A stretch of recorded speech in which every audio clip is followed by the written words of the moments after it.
Plácido Domenech, pues ahora se va a presentar él, pero claro, voy a poner la biografía que la tengo aquí, pues es una eminencia en inteligencia artificial, Elías.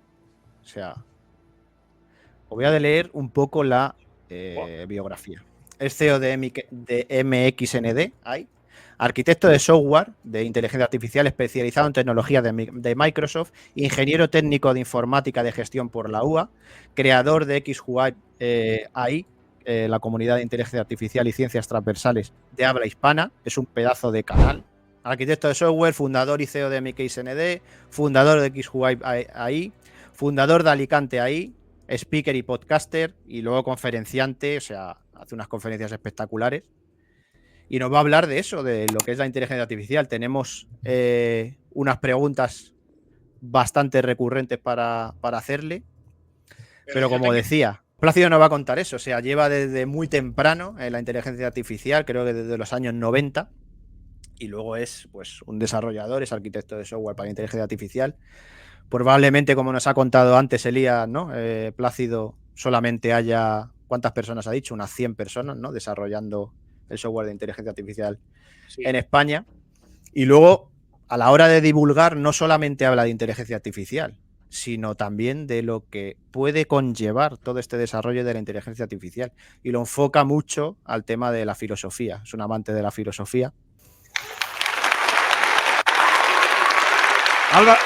Plácido, ¿nos oye? Hola, ¿qué tal? Ahora sí, perfecto. Perfecto, perfecto. Te dicen aquí un Plácido Domingo, ¿no? Pues sí, hoy es chiste y además coincidencia, ¿no? Sí, sí, total. Sabemos que estás muy ocupado, que has estado muy ocupado hoy, porque has tenido entrevista en la cadena SER, has tenido otra cosa por ahí y nada, agradecerte que hayas venido aquí al canal, sobre todo, pues ya te di las gracias cuando dijiste que sí. O sea, para nosotros es un placer tenerte aquí en el Hilo Rojo y que puedas compartir tus experiencias y sobre todo tu conocimiento aquí con los solo climbers, como lo llamamos nosotros, ¿no? Cuéntanos, ¿quién es Plácido Domenech, ¿no? Uf. Bueno, ahora voy a empezar por el final, ¿no? Se me conoce mucho por el tema de haber creado una comunidad de XJavaI que nace en época de pandemia después de pertenecer a otra iniciativa en la que yo entendía que no tenía la filosofía o estaba en la línea que yo pretendía y que era que el talento, la inteligencia artificial fuera como motor de cambio y el talento en cuestión protagonista, valores y realidades que no existían y no existen o se van consiguiendo cosas y sobre todo en España. Y bueno, creamos esa iniciativa de cero, esa comunidad, con Juan Romero, que nos dio nuestra primera entrevista en el canal, que era ese premio investigador europeo del año 2021 o 2022, con un auténtico crack, Juan Romero. Y bueno, empezamos con esa entrevista y llevamos 4 años y pico, 4 temporadas, y explotó todo, ¿no? Porque, bueno, yo creo que la esencia y valores y la forma de divulgar, los tipos de programas, los temas que tocamos, son cosas que sí que se conocen mucho en el tema en el mundo anglosajón, pero no tanto en habla hispana. Y bueno, el canal, la comunidad no para de crecer, también el reconocimiento de mi persona. Yo se me conoce ahora más por el tema divulgativo, pero vengo del mundo empresarial y técnico. El perfil de la comunidad es transversal en diferentes ciencias y de inteligencia artificial, obviamente. Pero bueno, los perfiles, muchos de ellos son técnicos, pero el canal sí que intenta o pretende ser divulgativo, ¿no? Una toma de conciencia por parte de todos, un espacio de pensamiento crítico. Y bueno, yo soy, resumiendo toda mi historia para no aburrir a la gente, pues una persona inquieta, una persona con muchísimo pensamiento crítico en ese sentido, ¿no? Amante de la filosofía y la tecnología. Yo creo que se me conoce por combinar esas dos cosas. Ya desde pequeño leía Kant, Platón, Sócrates y tenía un espectro y programaba en ensamblador y cosas así, o mi Atari y tal. Es decir, el mundo de la tecnología, el mundo de la filosofía, el mundo de la ciencia. Bueno, pues he sido muy inquieto, también una persona muy creativa, y es verdad que la época de la pandemia marcó un punto de inflexión muy importante para mí. Bueno, yo creo que para todos. Pues especialmente para mí viendo primero lo que yo vivía y lo que se vivía en el mundo y también a nivel de poder, de sistema. Y yo creo que ahí se colapsaron o se precipitaron muchas cosas y pasé mucho más a la acción y de forma decidida y XHub es una parte de ello y bueno, creo que ahora soy como mucho más reconocido, dicen que famoso, bueno, famoso no, pero sí reconocido en la comunidad.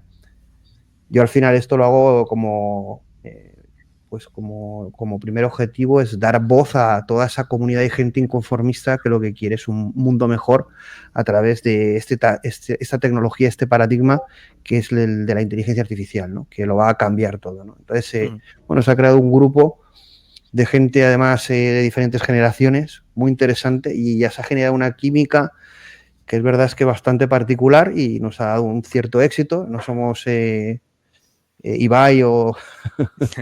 A ver, nos gustaría tener esa visibilidad no por el tema de números y de seguidores y oyentes. Es un tema más de que lo que hacemos queremos que llegue a muchísima gente, ¿no? Creemos que es muy importante y necesario y entonces por eso lo hacemos, también por eso colaborar con canales como los vuestros, contra más gente podamos participar, debatir de forma transversal y llegar a más gente también, perfecto.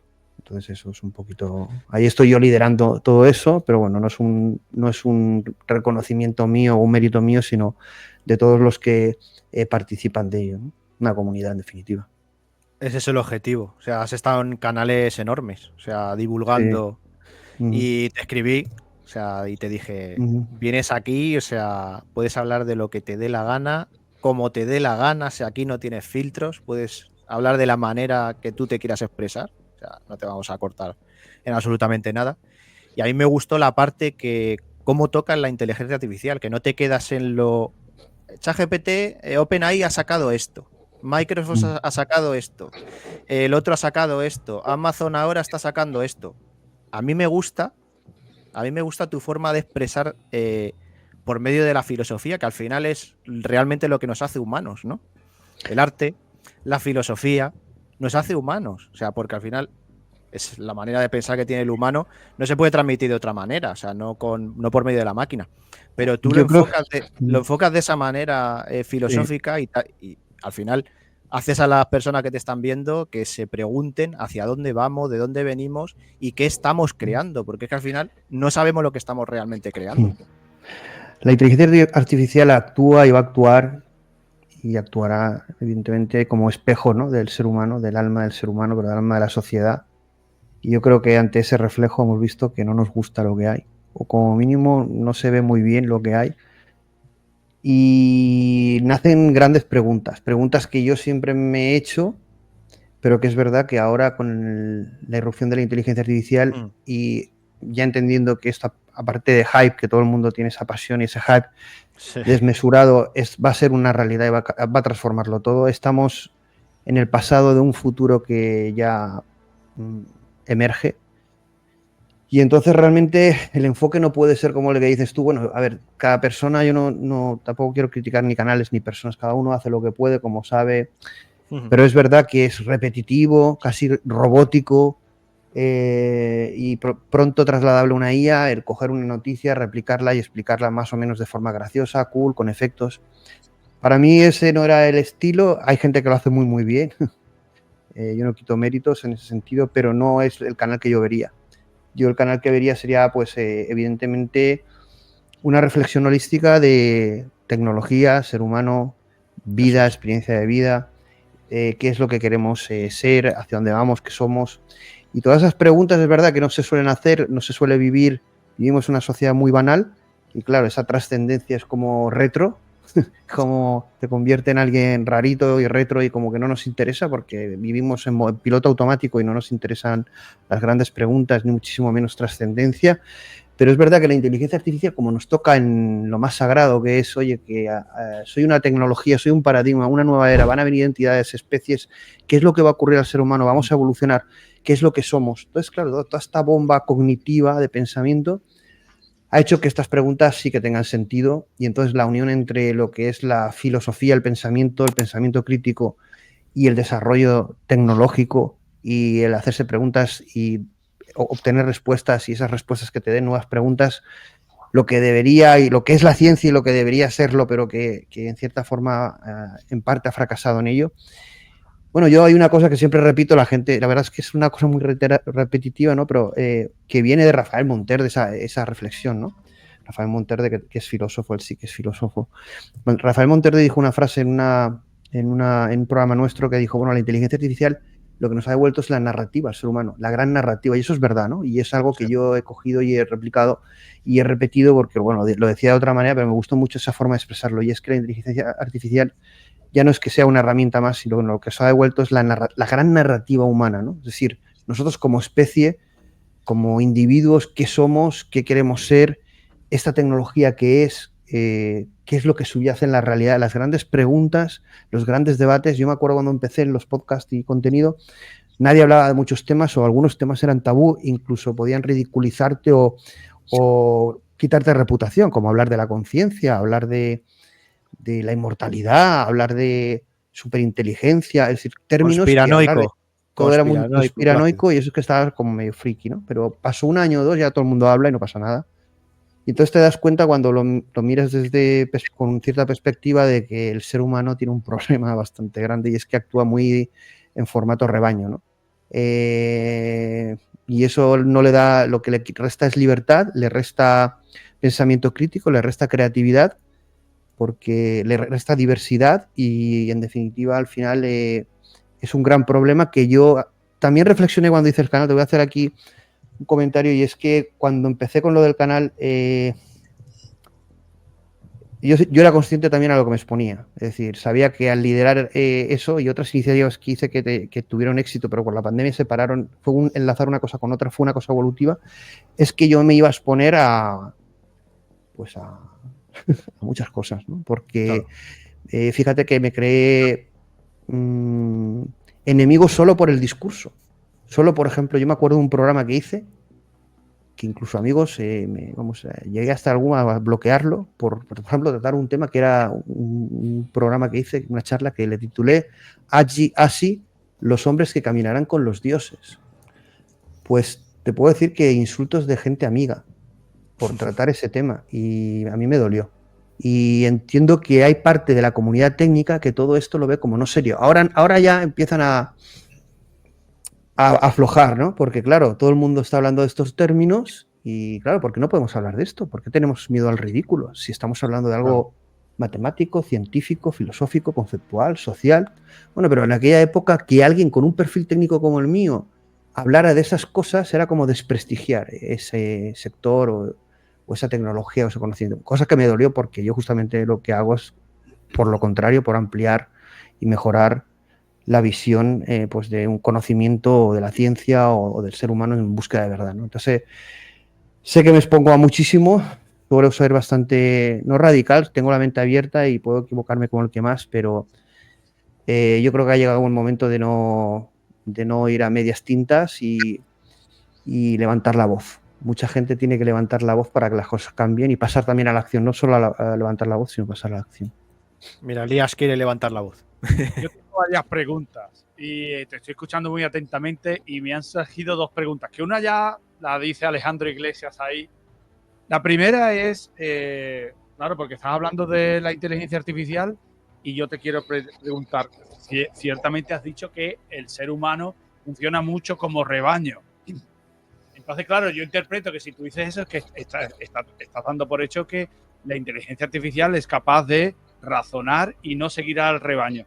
Pero yo no sé, a lo mejor sí es que la estoy utilizando mal, pero cuando yo he hablado con la inteligencia artificial sobre temas que yo controlo, bastantes temas que yo domino, la inteligencia artificial me da un sesgo también bastante generalizado. Es decir, yo digo, es como si hubiera rebuscado en toda la literatura que hay en Internet y me ha soltado un poco el estándar.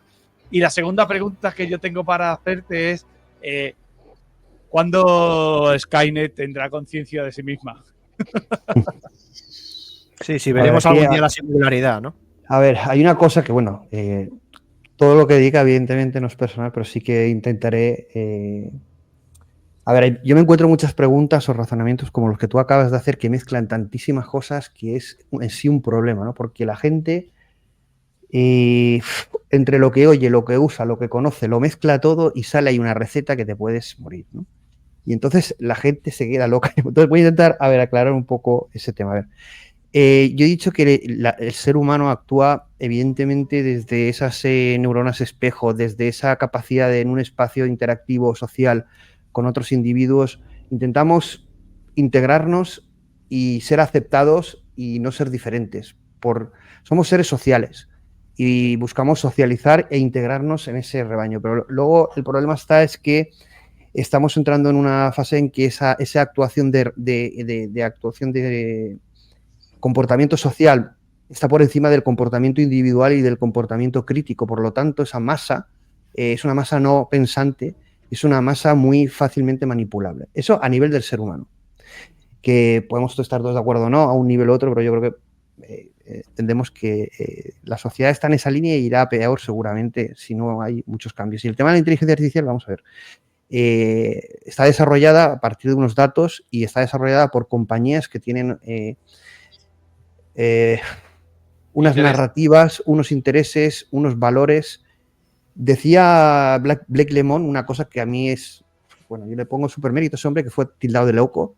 Blake Lemon fue el ingeniero de Google que fue el que dijo, bueno, ya empezó a salir las noticias esto bastante, fue el que dijo que la inteligencia artificial con la que había hablado, que era un chatbot de Lambda, de Google, tenía conciencia, bueno, realmente dijo que era sintiente, que en inglés tiene otra traducción, pero bueno, aquí se tradujo en los telediarios, etcétera, que tenía conciencia. Pero bueno, sin entrar en ese debate, que ahora entraremos, él en un canal de noticias en Estados Unidos dijo algo que es lo que tenemos que entender, y es las grandes corporaciones, las Big Tech, poderosísimas, casi por encima de estados, tienen en esta herramienta, palabras textuales de Blake Lemon, una herramienta de colonización cultural global. ¿Qué significa?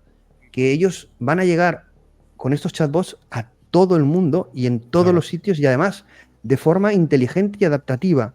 Y detrás de esto hay discursos preestablecidos. Por ejemplo, no hables de Jesús, defiende más a Biden, a Trump ponlo siempre como lo peor, determinadas cosas de género, trátalas de esta manera. Al final han creado o han alineado estas inteligencias a una ideología que defienden o que tienen como objetivo, y esto les sirve muchísimo. Y bueno, ya han habido informes de que ChatGPT está pues más enfocado a la izquierda, ¿no? Totalmente, prácticamente de ideología política por el tipo de respuestas. Bueno, ya hay cosas que... pero esto ha pasado también en Claude 3.5, determinadas preguntas no te las contesta, incluso en Meta, ¿no? Hay cosas como censuradas. ¿Qué quiere decir esto? Pero esto no tiene nada que ver con la actuación en rebaño de la sociedad. Esto es que este modelo está alineado y entrenado, primero con datos y después con aprendizaje por refuerzo, con feedback humano o con otras técnicas, para que se comporten de una determinada manera o sigan una serie de patrones éticos, ¿vale? Y eso, pues en el caso de ChatGPT es uno, en el caso de Google son otros, que ya vimos con la generación de imágenes, pues cómo generaba imágenes de soldados de la Segunda Guerra Mundial o de una familia tal, pues empezaba a meter valores de género y hacer bastantes aberraciones históricas. Que dices, ¿qué interés tiene una compañía como Google? Pues bueno, sí que existe un interés, evidentemente, no solo en las tecnológicas, sino lo vemos en los medios de comunicación, lo vemos en las redes sociales, pero eso no es que sea un comportamiento de rebaño. La IA te va a responder según él así haya sido entrenada, y en ese sentido, evidentemente, están bastante sesgadas en cosas que seguramente pues no compartimos. Ahora bien, ¿cuál es la solución a eso? Bueno, la solución sería que la inteligencia artificial pudiera personalizarse o tener una cierta libertad para que se adaptara a lo que nosotros pensamos, por ejemplo. Claro, porque para lo que a uno le parece bien, al otro le parece mal. Entonces no hay una ética humana global, ¿no? Y tú piensas que geográficamente lo que una cosa está bien, otra cosa está mal. Entonces, claro, ¿cuál es el problema? Que aquí no existe eso. Aquí es una ética y una forma de ver el mundo para todos igual. Es decir, desde África, Europa, América, China. Claro, eso es una colonización cultural, porque si tú, los niños, los usuarios, gente mayor o no, ya no utilizan Google, utilizan ChatGPT o estos modelos para obtener información, claro, te lo van a contar tan bien que tú lo vas a tener, aunque no debería ser así, como una fuente de verdad. Es decir, te lo van a contar y te lo van a explicar con tantísimas referencias que tú te lo vas a creer. Y más si no profundizas. Luego, si profundizas en determinados temas, es verdad que ves carencias y dices, a ver, esto lo puedo consultar, pero luego tengo que ir a ver yo varias cosas y complementarlo, ¿no? Pero tú luego coges esto en gente joven, sin un conocimiento, y esto, bueno, realmente va a condicionar tu forma de pensar y ver las cosas. Yo he hecho razonamientos de determinadas cosas y digo, ¿pero qué estás diciendo? Estás diciendo cosas a veces que miente, pero vamos, como un bellaco, en temas científicos o en propuestas filosóficas, y se arma la picha un lío. Entonces, cuidado con esto. Cuidado con esto porque puede ser muy civilino a la hora de trasladar un conocimiento que no lo es o a la hora de trasladar una verdad que no lo es. Pero esto no es una actuación de rebaño, sino que es que actúan según se le ha programado o dicho, ¿no? Y la segunda pregunta, que es el tema de la conciencia, bueno, es un tema... Es decir, es como la pregunta de la inteligencia, si es inteligente, si razona. Vamos a ver, lo que la gente tiene que tener claro es que ni sabemos lo que es la inteligencia a nivel científico, físico, biológico. Sí que sabemos que un resultado concreto, pues en principio necesita de inteligencia para que se dé. Si yo te pongo un problema, pues tú necesitas evidentemente inteligencia para resolverlo. Pero bueno, podrías necesitar inteligencia para sumar dos números y una calculadora lo suma y lo hace más rápido que tú y a lo mejor no es más inteligente que tú. Entonces, realmente no sabemos lo que es la inteligencia. Hay una definición que me gustó mucho últimamente, que es el tema de que ante un juego propuesto y unas reglas, saber obtener unas recompensas o una maximización de esas recompensas. Bueno, eso podría ser de forma general, ¿no? Depende del juego, depende de las reglas, pero es algo muy abstracto que a nivel conceptual lo podemos tener claro, pero a nivel biológico y físico no existe una correlación, correspondencia, ni siquiera a nivel de redes neuronales. No tenemos esa información, ¿no? Pues imagínate, si no la tenemos en la inteligencia, imagínate en la conciencia, que es un concepto, una propiedad que nosotros sabemos medio describir, porque ¿qué es la conciencia? Por ejemplo, para mí hay dos cosas distintas, consciencia y conciencia. Y lo que es la consciencia y conciencia, tampoco sabemos. Bueno, la consciencia es más fácil, ¿no? Porque para mí es todo el input desde el mundo físico que llega a nuestra parte inteligente, ¿no? A nuestra parte mental, o al cerebro o a la parte mental. La parte de la conciencia sería una parte más introspectiva que llega más allá a la parte no local o a la parte intuitiva, ¿no? Y evidentemente ahí no tenemos acceso. Primero, no sabemos lo que es, no sabemos medirlo. Las diferentes teorías que existen han sido tumbadas, unas porque no tenían base científica, otras con más base científica, por ejemplo, la de Roger Penrose y Hameroff. Bueno, yo escuchaba a Penrose diciendo, bueno, donde yo decía que había conciencia, es muy poco probable que exista conciencia. Resumiendo, que al ver, se lanzan teorías, pero una teoría no es algo probado. Y seguramente el tema de la conciencia es algo que nunca podremos probar, igual que el tema de la inteligencia. Ahora bien, claro, ¿nos importan las respuestas de eso? No. Yo, cuando creo un robot, me parecerá inteligente, me parecerá que tiene conciencia, me parecerá que tiene sentimientos, y realmente no sé si los tiene porque tampoco sé yo si los tengo o qué soy yo realmente. Porque al final tampoco sabemos exactamente qué somos nosotros realmente. No, yo soy un cerebro. Sí, no, tú eres un cerebro, una masa física, un cuerpo, pero tú sabes cómo procesas tu software, ¿lo conoces? Claro. ¿Tú sabes si tu software es muy diferente o produce un resultado diferente al de la inteligencia artificial o algunos desarrollos? Pues es en esa línea en la que parece que no. Que nosotros tenemos un software que produce unos resultados pues parecidos, que no quiere decir que sean iguales a los que están produciendo las inteligencias artificiales, que falta desarrollo en ese sentido, pero es un gran misterio que lo que no podemos hacer, y es otra frase que estoy repitiendo, esta sí que es mía, que es dogmatizar lo que ignoramos. Es decir, tú no puedes ver, y esto lo ves en la comunidad técnica, los ChatGPT razona. No, a ver, no, vamos a ver, ¿qué es razonar? ¿Qué es pensar? No, es que bueno, hay una cantidad de ignorancia y una cantidad de dogmatización de la ignorancia y una cantidad de egos en el mundo técnico, igual que en el mundo médico, en el mundo de la formación, en el mundo artístico, creativo, que lo que intentamos es poner un poquito de luz y decir, bueno, podemos avanzar, pero vamos a avanzar desde un poco el rigor y desde el conocimiento que se tiene. Vamos a dar siempre referencias de primer nivel de lo que se está haciendo. Eso no significa que sea verdad, pero luego cada uno que lo hable, pero evidentemente que la inteligencia artificial sea como debatir un partido de fútbol y que todo el mundo hable sin haber leído absolutamente nada, pues eso lo paramos enseguida. Yo cuando veo en el chat y empiezan a soltar dogmas de este tipo destructivos que, con perdón de la palabra, no tienen ni idea, pues lo freno, porque es como si si mi madre se pusiera a hablar de física cuántica sin saber, vamos, absolutamente nada. Pues no es serio, no nos parece serio. Eso no significa que no todo el mundo pueda hablar. Claro que todo el mundo puede hablar y preguntar, pero de ahí a empezar a dogmatizar sin tener ni idea de lo que se dice, pues hay una diferencia. Pasan tantos hábitos, eso, ¿no? El tema de dogmatizar, que al final prácticamente en todos los sectores, todo el mundo sabe de todo ahora mismo, gracias a la información y a los datos. Y ahí va la siguiente pregunta que te quiero hacer. ¿Los datos son un arma de destrucción masiva de la élite? ¿Es su arma? ¿Es el arma que tienen contra nosotros o un arma del futuro que tienen contra nosotros? Bueno, a ver, de la suya hacia nosotros sí. Es decir, ellos con los datos, con nuestros datos son capaces de modelar, vamos a decir prácticamente todo, pero eso es otro debate, pero no somos tan impredecibles y mucho menos a nivel como sistema complejo. Es decir, quizá sea difícil lo que vas a decidir tú, Héctor, que tampoco, ni yo, pero a nivel de grupo, de tu perfil, de tu grupo, de tu zona, pues no. La verdad es que no, porque la realidad es como la teoría esta del hombre medio, que no, de Quetelet creo que se llama, que bueno, está defenestrada a nivel de sociología, pero tiene una base matemática interesante, y es que en definitiva el mundo se comporta con patrones matemáticos, es decir, no es que todo sea aleatorio. A ver, hay una aleatoriedad, yo no creo en el determinismo, pero eso es otro debate, pero sí que hay unos comportamientos y reglas. Y entendemos que hay comportamientos y reglas físicas y tal, pero claro, no creemos que haya una regla para un comportamiento social de algo que yo decido.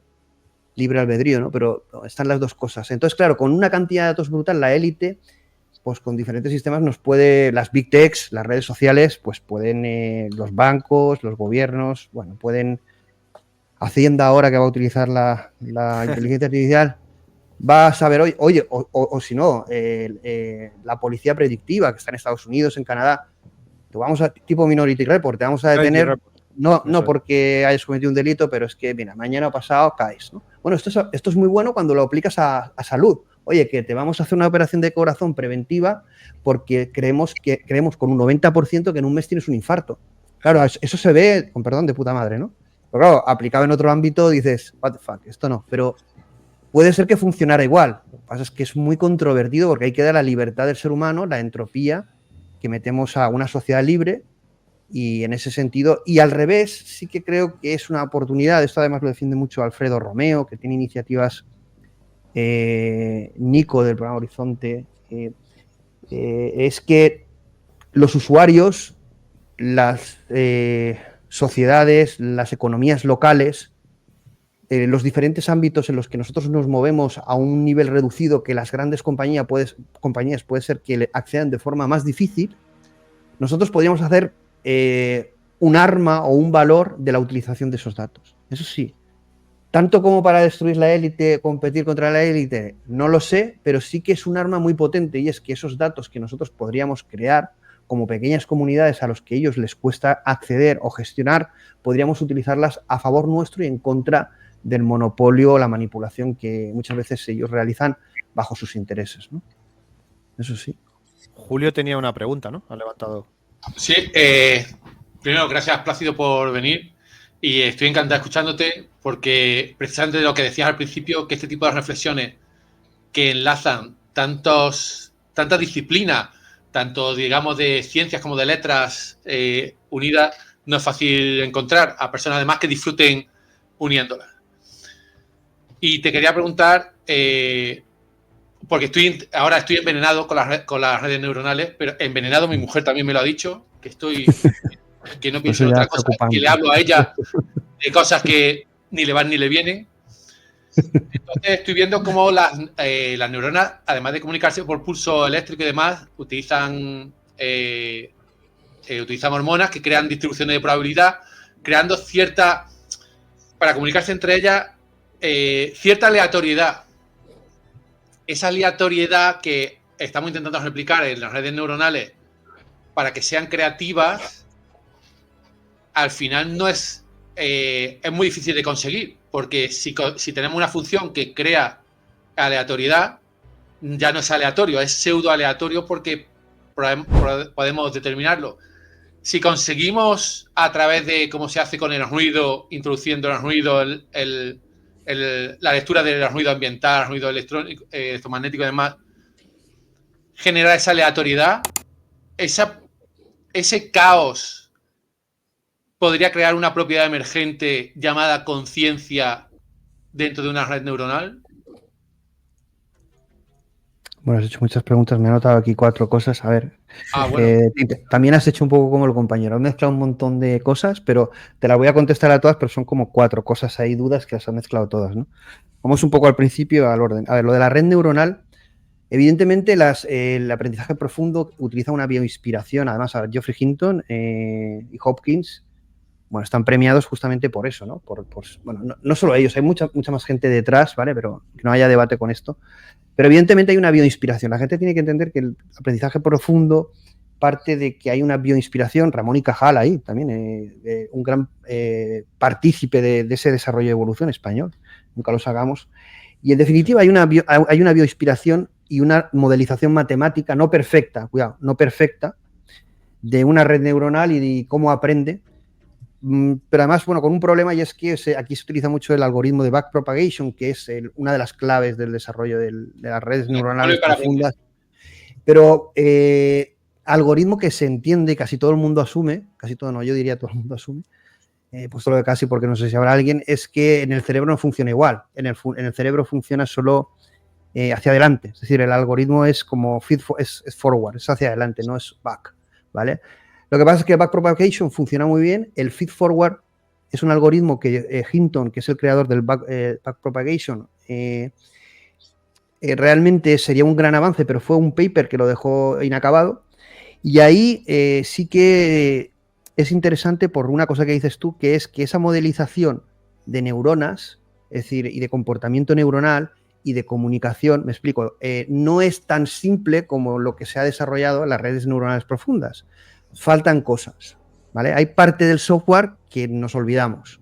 Y entonces en ese paper hay como volver a la biología para ver qué falta, ¿vale?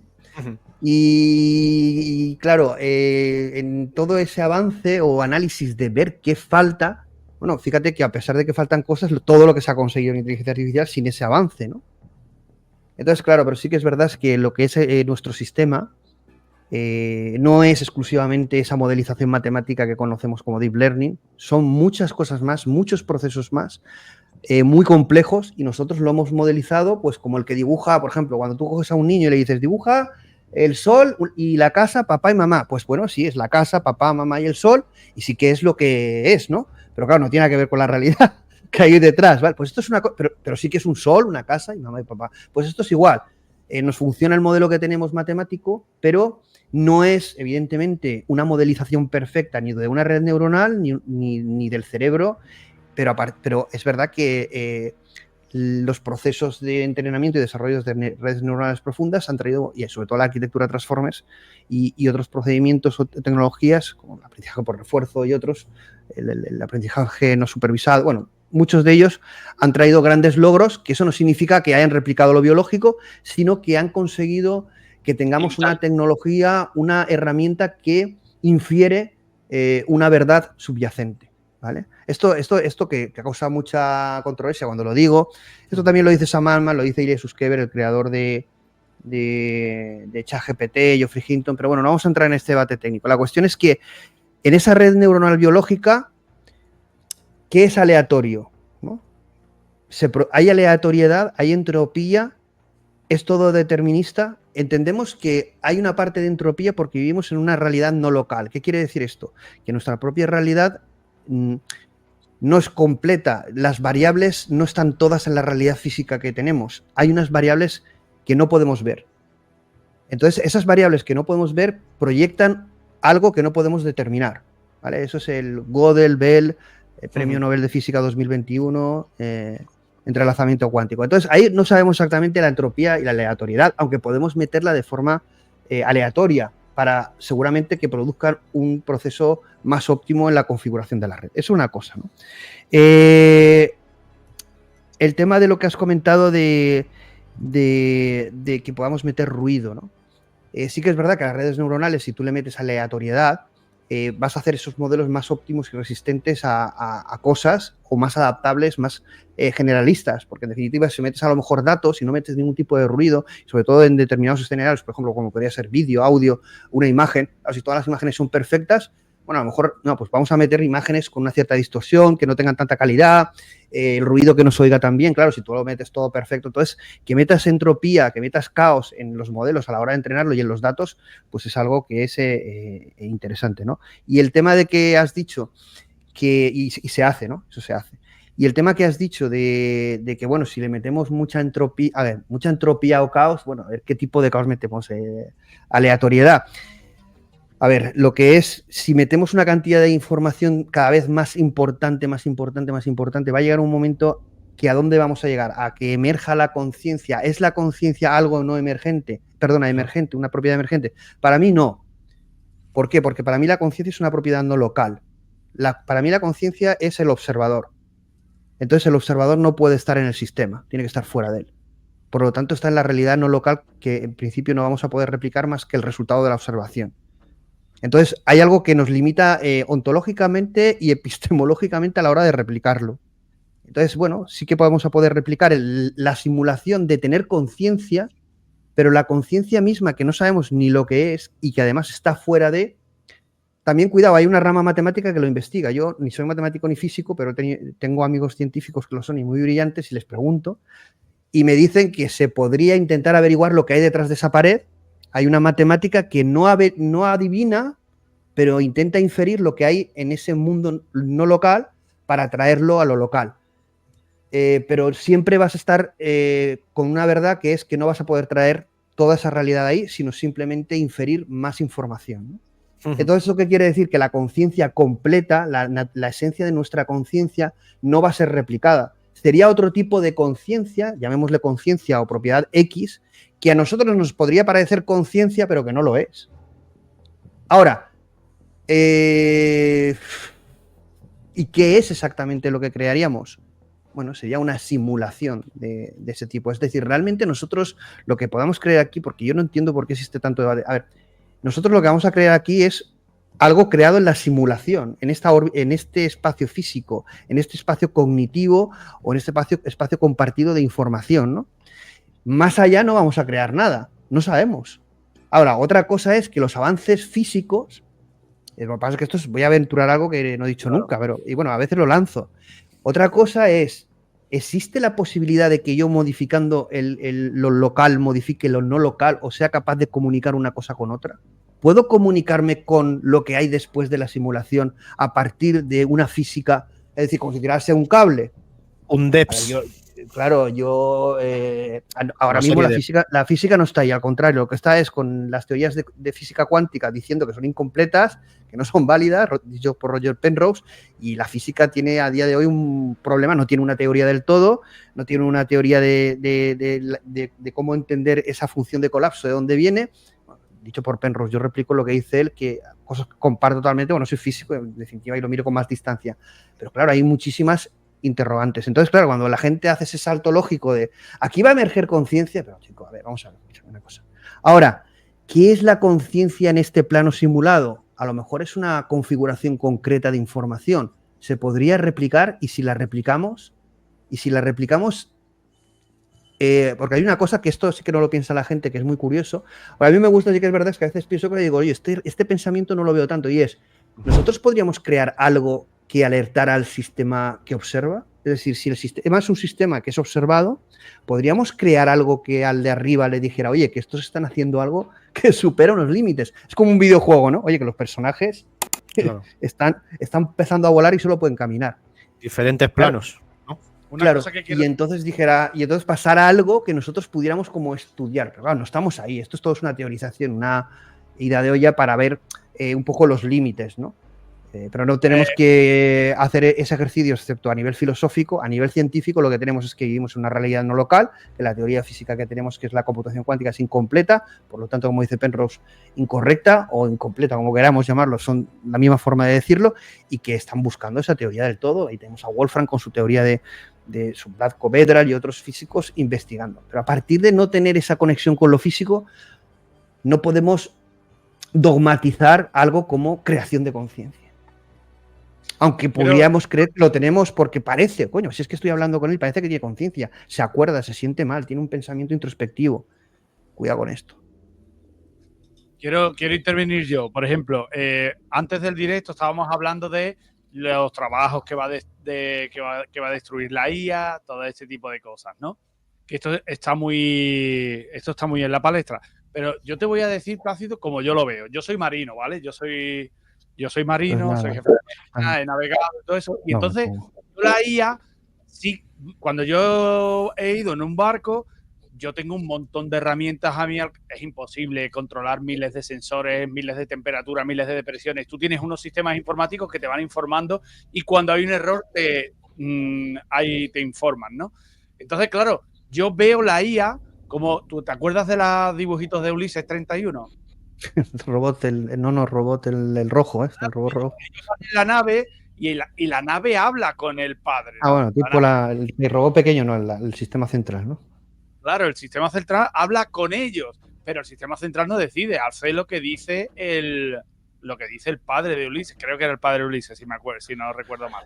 Bueno, en esa novela o en esa prospección de futuro, pero en otras son los dueños y los dioses.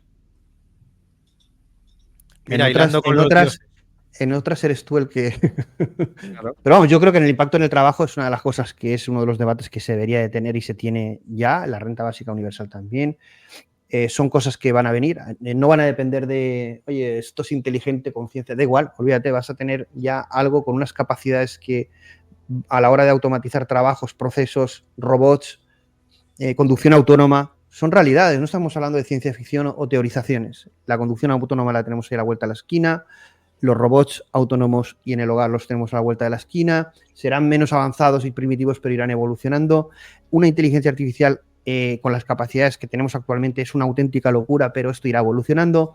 En definitiva, tenemos ya una tecnología que va a revolucionar y destruir, impactar en el trabajo y, en definitiva, lo que nos hace plantearnos, como decía Elon Musk, que es, bueno, el trabajo como tal. Primero, hay dos cosas que cambian. Una, el trabajo, ya el recurso más importante no va a ser el ser humano.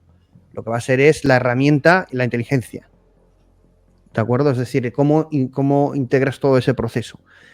Y evidentemente luego vamos a ver qué pasa con los trabajos, cómo evoluciona y cómo la sociedad se adapta a ese gran cambio. En principio va a haber un gran problema, todo el mundo lo tiene asumido, que va a haber un gran impacto en trabajos. Para solucionar el problema que se va a ocasionar, tienen planeado ir listo la renta básica universal.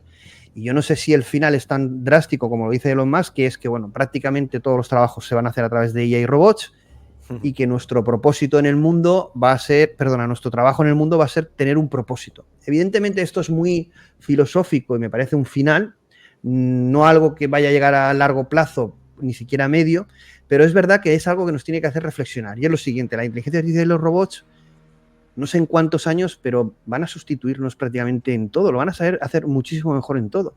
Entonces, ¿cuál es nuestro propósito de vida? ¿Trabajar? ¿Tener un trabajo de 8 horas? ¿Tener un sueldo X para poder pagar impuestos ¿Cuál es el propósito de tu vida?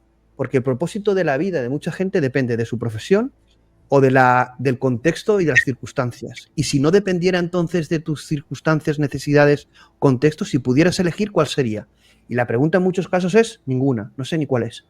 Claro, y cuando la gente contestase que ninguna, pues lo que habría que darle son videojuegos, mantenerlo entretenido, con debates, discusiones, y que no se dé cuenta de ese gran debate que es qué somos, qué queremos ser, cuál es el objetivo. Bueno, Elon Musk ha hecho una propuesta, oye, queremos ser una especie interplanetaria. Pues bueno, es un reto. Es un reto. ¿Estamos alineados con ese reto? Bueno, es un reto en el que podemos estar muy entretenidos. Si no tenemos ningún reto, pasamos a ser un mono con una banana debajo de un árbol sin ninguna expectativa. ¿Queremos ser ese tipo de humano o queremos asumir retos? Yo creo que lo segundo. El humano debería de tomar el timón, o sea, como ha dicho Elías, haciendo referencia al tema de los barcos, pero yo creo, o sea, sinceramente, yo siempre lo que he pensado, la tecnología en este caso nos hace tontos a una masa crítica bastante grande. A otro tanto por ciento, pues un 8%, un 5%, la va a usar para para poder crecer y para poder entender qué es esto. Pero claro, si tú tienes una masa aborregada, al final lo que va a hacer la gente es aceptar el UBI, que ya se ha ido probado por San Alman durante 2 años, que es una noticia que traía. Google también. Google no ha trascendido tanto, pero lo estuve buscando el último día igual. También han hecho pruebas, pero no sé por qué unas noticias trascenden más que otras. ¿Ha trascendido la de Sam Altman? Me ha Pero la parecido de Google, increíble, ¿no? porque ha repartido 1.000 euros y se ha dado cuenta, Sam Altman, Mucho. de que el dinero seguía fluyendo y seguía llegando a las mismas empresas donde antes compraban. O sea, llegaba a Amazon, llegaba a otros comercios en los que el dinero seguía llegando. Y al final es un dinero que es repartido gratuitamente, sin hacer absolutamente nada, comiendo patatas y viendo Netflix, y al final seguían pagando su suscripción y todo. Esas empresas seguían creciendo con ese dinero gratuito. Es una cosa, pues, bastante fuerte. Y lo que nos has comentado fuera de aquí de directo era eso, que estuviste en una conferencia en la universidad, ¿no? Y todo el mundo... Es decir, al final, bueno, ya cuando hemos hecho programas de renta básica universal bastantes y de impacto en el trabajo, y bueno, tuve también una charla en la que fui que todo el mundo, bueno, se llenó, era como un cine y estaba lleno de gente, de chavales jóvenes, y ante la pregunta de si lo que querían era no tener ningún problema, tener una banana en principio y estar debajo de un árbol sin tener que hacer nada o luchar por el futuro, pues todo el mundo quería la banana y no querían ni trabajar, ni querían preocuparse absolutamente de nada. Me sorprendió, me puso triste, porque entiendo que podía haber sido algo como más polarizado, pero no existe polarización. Y yo puedo decir que en los debates que he participado en XJava y en otros, los jóvenes ya tienen en su consciente colectivo y en su narrativa el que la renta básica universal es una opción. Y eso es muy negativo, porque si ya no tenemos una sociedad competitiva, no tenemos una sociedad en la que les estemos buscando la posibilidad de transformar la realidad, la excelencia, retos, recompensas, le estamos diciendo, oye, mira, no te esfuerces, no vas a cambiar nada, toma tu renta básica, tú obedece y ya está. Pues eso nos lleva a una sociedad que, bueno, lo del mundo feliz en 1984 se va a quedar en una novela de Barrio Sésamo, comparado con lo que viene. Porque aquí la diferencia que existe en que ese mundo feliz era ignorante de lo que se les hacía, pero es que ahora es ese mundo feliz consciente de lo que se hace y encima se aplaude al carcelero. Y eso es Fermín. No es tan consciente, ¿eh? No creo que hace un momento hemos visto las tendencias de la semana pasada en Twitter y Gran Hermano, a este muchacho youtuber que le han puesto los pitones, o sea, ese tipo de cosas. La gente, aunque tiene las herramientas para tener la información a mano, la gente no la utiliza. La gente no quiere. Yo tengo muy claro que no quieren. A ver, tenemos que asumir que una cosa es lo que nos gustaría y otra cosa es la realidad. Otra cosa es que, evidentemente, si no luchamos por cambiarlo, también lo que haremos es aportar para que ese cambio no se produzca. Yo siempre digo una cosa, que cuando uno actúa, a ver, hay una parte de valores, una parte de pasión emocional del alma de uno, pero también hay que ser, yo creo que en el momento que estamos, para tener impacto, hay que ser inteligentes, hay que saber en el contexto que nos movemos, hay que conocer al enemigo. No podemos actuar solo de corazón e intuición, es decir, habrá que ver cómo hacerlo, porque si no es una batalla perdida. A mí tampoco me gusta jugar a perder, ¿no? En ese sentido, si está todo perdido, nos den la renta básica, hacemos programas de vez en cuando y se acabó. Ahora, yo creo que no está todo perdido y que hay posibilidad de luchar, ¿no? Pero es verdad que cuando tú ves la sociedad, mira, hay un post, hicimos un programa esta semana pasada sobre lo de Elon Musk, el Wii Robot, el evento Wii Robot, sí, ¿no? sí. Que, bueno, nos guste más Elon Musk, lo que defiende, lo que no. Es un logro para la humanidad, una visión de futuro en el presente, muchísimas cosas que van a traer cambios, que van a traer problemas, ¿no? Imagínate la conducción autónoma, imagínate lo que pasó con Uber, se va a armar la de Dios, evidentemente, ¿no? Porque claro, la gente no quiere ningún tipo de cambio.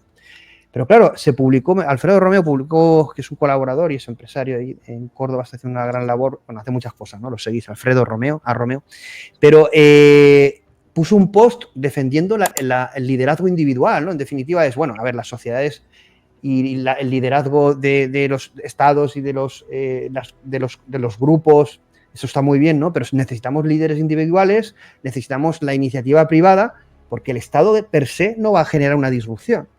Bueno, hizo una defensa del liderazgo individual y de los más. Bueno, te puedes imaginar, bueno, los comentarios contra Alfredo, que fue un post muy light, que no fue, bueno, insultos, bueno, la que se armó. Yo empecé a defenderlo también porque digo, ¿esto qué es, tío? Y ves los comentarios y para mí, lo digo aquí claramente, me parece que la sociedad está enferma.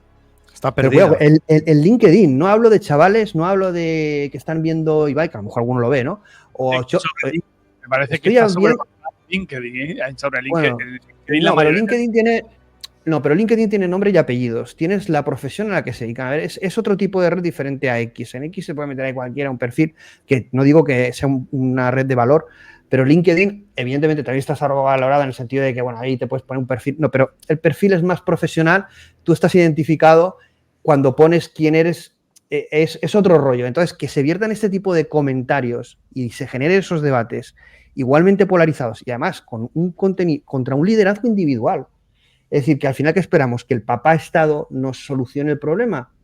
Me da igual un color u otro. Es que me da igual, porque en definitiva es el concepto de que el Estado te tiene que solventar el problema que tú tienes que solucionar. No el de la necesidad, sino el de crear un mundo mejor. El mundo mejor no lo va a crear el Estado. Lo van a crear los líderes, lo van a crear las empresas, lo van a crear las iniciativas, lo van a crear, como decía Steve Jobs, los locos que busquen dejar huella. Si tú buscas en la historia de la humanidad quién ha creado huella, pues era gente apasionada de lo que hacía. Si no defendemos esa gente loca y apasionada, estaríamos en la cueva en taparrabos. Y es que hay mucha gente que querría eso. Y es que yo ya estoy harto, yo ya tengo una edad y ya escucha, yo ya voy ahí a muerte. Es que por allá soy empresario. Escucha, es que es intolerable las narrativas. No hablo ni de comunismo, es que hablo en general. Hay una falta de empatía, de sensibilidad, de humanidad, de nivel Totalmente. intelectual, de pensamiento, que es que se pueden ir a tomar por saco. Yo cuando veo eso digo, me da igual, que me señaléis, que me digáis lo que queráis. Nos hacen caer en la trampa. Y en definitiva, cuando ves el nivel dices, hostia, esto sí que es una película de Está terror. todo perdido, claro. Y te paras a pensar y dices, Yo espero que no. Yo espero que no, porque el mismo XHub no sé, ha mostrado gente, que hay mucha más, ¿no? GitHub no es la cuna de la civilización, pero sí que ha mostrado gente en España de mucho talento, gente joven con perfiles. Hay esperanza, hay gente buena, gente técnica, pero hay poca. A ver, la mayoría no es así. Es decir, nosotros es verdad que eso se ha dicho muchas veces cuando hacemos debates, decimos, a ver, lo que hay aquí es algo muy reducido. Claro, no podemos considerar que es lo normal, ¿no? Y intentamos tener la mayor visibilidad posible para que la gente vea esos programas y tome conciencia de cosas, ¿no? Pues cada vez tenemos más gente joven. Me acuerdo que al principio vi las estadísticas y digo, tío, de 18 a 25 un 0%, pero no habrá un viewer, tío. Bueno, yo 80 años la media. Bueno, los jubilados. No, y bueno, las mujeres lo mismo. Bueno, hubo un momento cero. Yo digo, ahora no, lo he visto hoy y teníamos un 20 y pico de mujeres, que aún es muy poco. Pero bueno, ya salgo y en jóvenes de 18 a 25 un 7%, que es un buen crecimiento y se nota que en el chat cada vez hay más gente joven. Es verdad que y nosotros intentamos desde ese perfil técnico y hay mucha gente viejuno, ¿no? Claro, tenemos ya una edad, pero bueno, espíritu joven y con ganas de hacer cosas, claro, hay que llegar a esa gente también. Claro, es más fácil hacer la noticia, la actualidad, la chorrada, el que está ahí hace esto. Claro, cuando hablas de tener un debate, de construir, incluso a nivel técnico, con una cierta profundidad y con un cierto debate, pues es un poco lo que hacemos nosotros y disfrutamos, que es pues darle a las neuronas. Como dijimos en el programa último y lo hemos repetido y lo he repetido, es el pensar es la vida. Si un hombre o el ser humano deja de pensar, está muerto. Si no pensamos, morimos. Y esta sociedad, estos gobiernos, hablo prácticamente por su totalidad, aunque no por todos, entiendo, lo que no quieren es que pensemos. Tú tienes esta vida, lo que dices tú, Héctor, te voy a poner hasta el Netflix, pronto te pondrán la familia que tú quieras, bueno, pronto te van a generar el escenario que tú quieras, pero claro, eso no es la vida. Luego la pregunta es, ¿y por qué no es la vida? ¿Y qué es la vida? ¿Y cuál es el propósito? Es otra cosa. Bueno, puedo contestar, pero... Esas son preguntas profundas. Al final... Eso lo que dices tú, Julio, imagínate si con redes neuronales tu mujer ya te está diciendo eso, como te pongas con estas te echa de casa ya. No, me he puesto alguna vez si vivir en un mundo virtual que me podrá dar en muy poco tiempo, me podrá dar las IAs experiencias virtuales que me hacen sentir vivo, incluso más vivo que la propia vida. ¿Qué razones tendría para vivir una vida real cuando una vida virtual es mucho más intensa Mira, esa reflexión la ponía, me acuerdo, en los programas de Spurna, que nos dio mucha visibilidad con Jordi Yatzer, que es un canal que tenéis que seguir.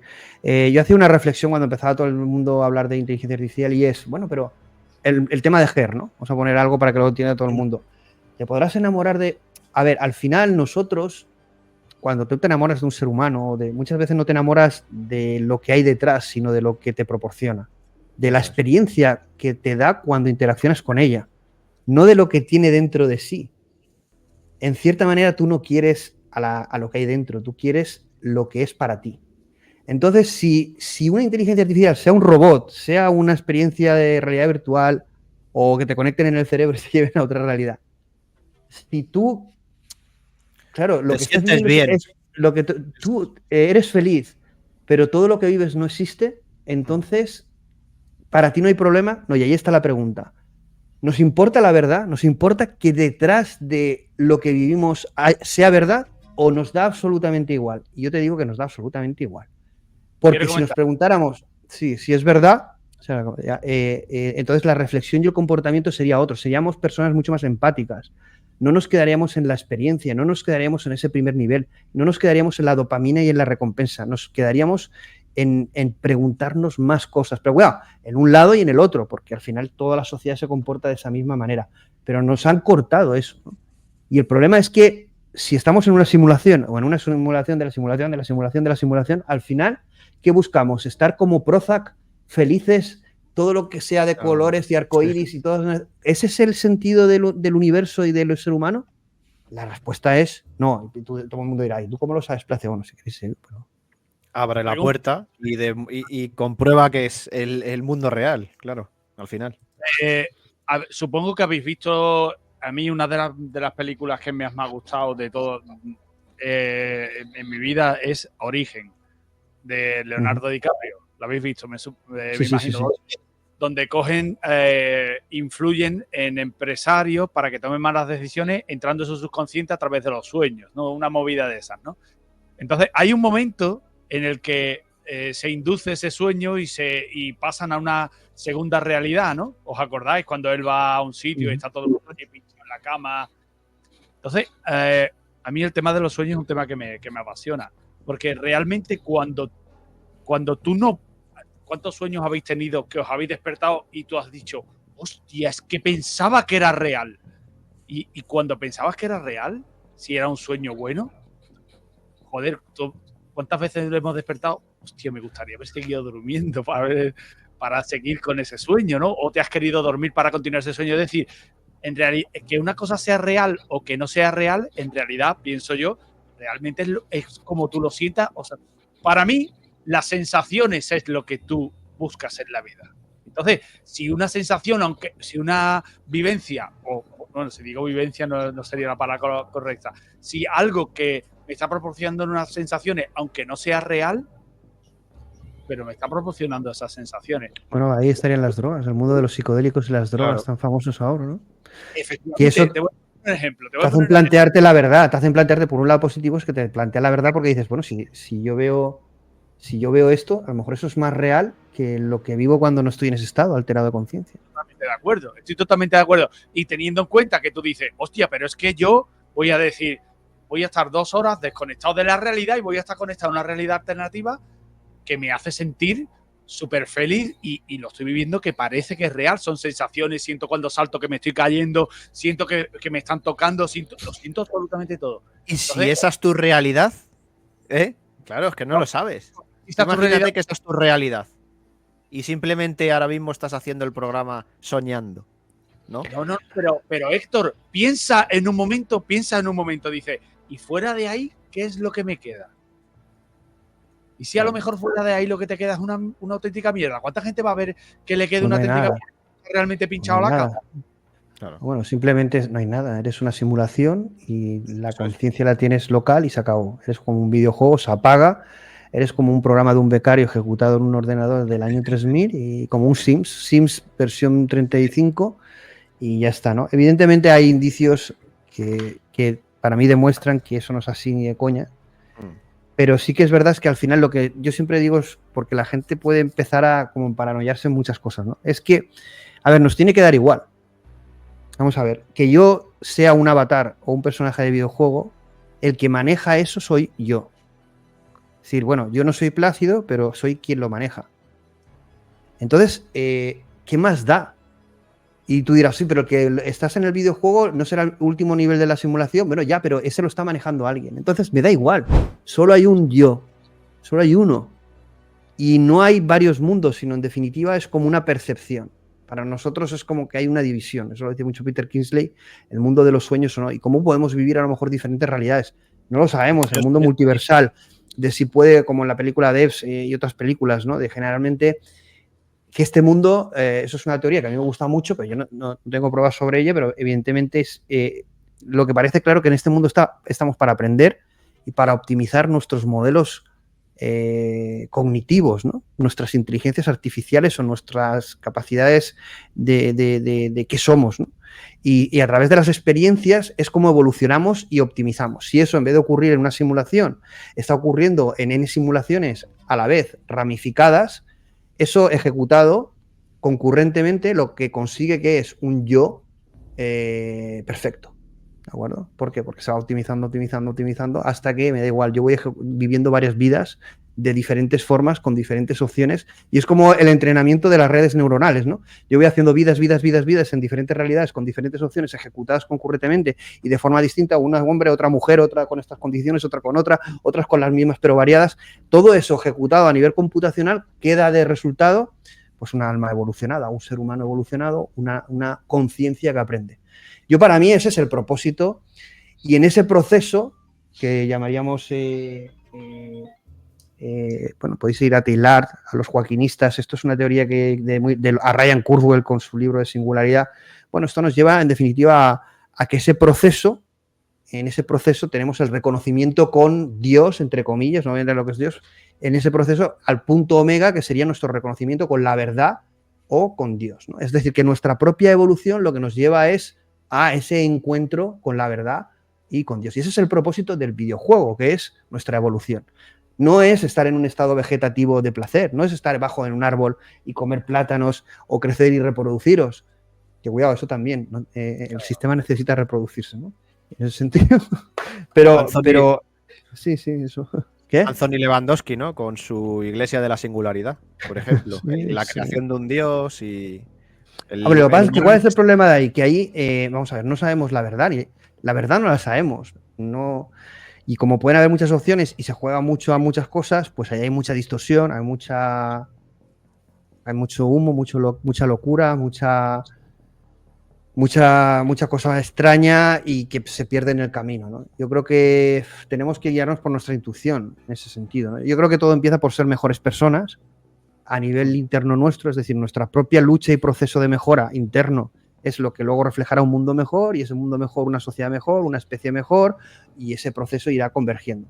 Si empezamos a distorsionarnos cada uno y empezar a copiarnos unos con otros, pues o a ser todos iguales, a no ser empáticos, pues en ese sentido, pues y entonces la inteligencia artificial en ese sentido yo creo que ha puesto una cosa muy importante, y es, primero, la narrativa no solo está el ser humano, hay algo que está por encima del ser humano. La creación, la realidad informacional, una creación que ya te ha superado en cuanto a capacidades. Entonces el ser humano se pone como fuera de la historia y dice, oye, esta historia, ¿aquí qué está pasando? Oye, que me están superando, que puedo, a ver si desaparezco, o a ver si esto se transforma en algo negativo. Y entonces, al hacer eso, al haberse visto pequeño, está viendo la perspectiva de la historia que quiere escribir o a la que quiere pertenecer. Y eso es muy positivo.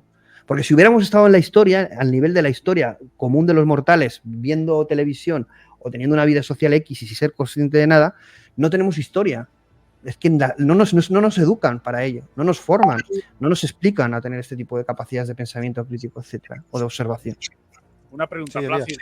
¿No crees que los tiempos modernos, los tiempos de la generación Mi, los likes, encontrar rápidamente la dopamina o buscar la dopamina, ¿no crees que nos lleva a esto que estamos hablando de, al final, pincharte en una cama, meterte en la cabeza una historia que luego, es real? Bueno, claro. Eso hay una cosa, hay un programa que es, bueno, no lo voy a contar porque no lo puedo hacer, Pero bueno, no lo puedo hacer, pero con quien lo iba a hacer, ¿por qué? Porque fue una de las personas con las que tuve un encontronazo. A veces una historia.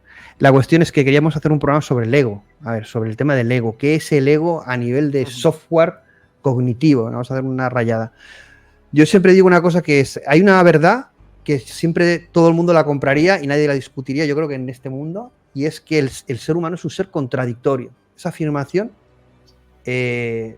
yo creo que nadie diría que no. Contradictorio significa que tú no eres una línea, tú eres como opciones y muchas veces contrapuestas, ¿no? Y el ego, tenemos una parte que es la del ego, ¿no? Y el ego lo que busca es la estancia en la simulación. Lo que busca es no la elevación, no busca que tú evoluciones, busca que tú persistas en un estado. Es decir, oye, que yo quiero que Héctor o Julio sean de este tipo, con este estatus, con estos objetivos, con un sistema dopamínico, por ahí no salgas. Eso es. El ego busca perpetuarse. El ego busca la complacencia tuya y la del prójimo. Y de ahí no salir. El ego no busca evolución. Lo que pasa es que el ego puede ser también un gran aliado en ese sentido, pero es complejo, es un tema más psicológico. Evolucionen los otros. A ti no, tú no quieres perder esa posición más alta que el de al lado. Sí, sí, totalmente. El ego es terrible, porque todos tenemos el ego viene de la individualidad, pero todos estamos conectados al final y estamos en el mismo plano, y el ego busca la división, no busca la unión, ¿no? Pero forma parte también de nosotros. Hay que reconocer al ego, no podemos eliminarlo. Tenemos que darle un abrazo, como si dijéramos, porque si lo ocultas, luego se manifiesta. Incluso hay estudios psicológicos muy terribles que dice que se manifiestan en los hijos, por ejemplo. Si tú sabéis, no sé si sabéis del tema de epigenética, y, bueno, por ejemplo, un trauma de una mujer maltratada, esto pasa a 2 generaciones y eso está demostrado científicamente. Bueno, una mujer maltratada, otro trauma, un shock muy fuerte o algún comportamiento concreto. Hay una epigenética que se hereda mínimo 2 generaciones. Y esto es como muy interesante el que esto pueda ocurrir y pueda llevar a decir, bueno, realmente qué es lo que estoy transmitiendo en ese sentido, ¿no? ¿Qué es lo que se va a ir heredando y voy a conseguir, ¿no? Pero entonces, bueno.